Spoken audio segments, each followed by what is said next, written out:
Tatlong pulis mula sa Bagao Police Station ang tumanggap ng parangal mula kay Chief PNP Police General Nicolas Torre III bilang pagkilala sa kanilang kabayanihan, tapat na paglilingkod at sakripisyong inalay para sa kapakanan ng bayan.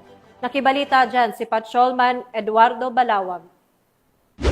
Tatlong dedikadong personnel ng Bagao Police Station kabilang si Police Lieutenant Colonel Noriel Lacangan, Officer in Charge, ang pinarangalan at tumanggap ng medalya ng kadakilaan mula kay Chief of PNP Police General Nicolas Torre III bilang pagkilala sa kanilang kabayanihan, paglilingkod at sakripisyong ibinuhos para sa kapakanan ng bayan ng Bagao sa Police Regional Office 2 Camp Marcelo E. Aduro, Tuguegarao City, Cagayan. Ang nasabing pagkilala ay bahagi ng command visit at ugnayan sa mga kapulisan ng proto ni Chief of PNP Police General Torre III kung saan ay kanyang personal na pinabatid ang mensahe ng suporta at inspirasyon sa lahat ng uniform personnel. Bukod sa tatlong pinarangalan, 10 personnel din ng Bagao Police Station ang tumanggap ng medalya ng kagalingan bilang pagkilala sa kanilang natatanging husay sa pagtupad ng tungkulin. Habang 8 personnel naman ang nagawaran ng medalya ng kadakilaan dahil sa pinamalas nilang katapangan at dedikasyon sa serbisyo publiko. Ang seremonya ng paggawad ng mga parangal ay nagsilbing inspirasyon hindi lamang sa kapulisan ng Bagao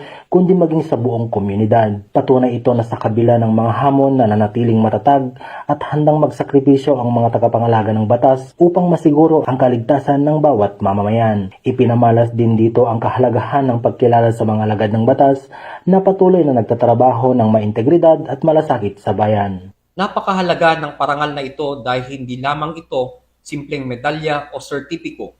Ito ay simbolo ng pagkilala sa pinagsama-samang sipag, tiyaga at malasakit ng buong hanay ng aming istasyon at nagsasakripisyo para sa kaligtasan ng ating mga kababayan. Layunin ng pambansang pulisya na maging mabilis, maaasahan at makatao sa pagbibigay ng serbisyo at pagtugon sa anumang insidente. Sa lahat ng kapulisan ng Region 2, saludo ako sa inyong walang sawang paglilingkod at sakripisyo.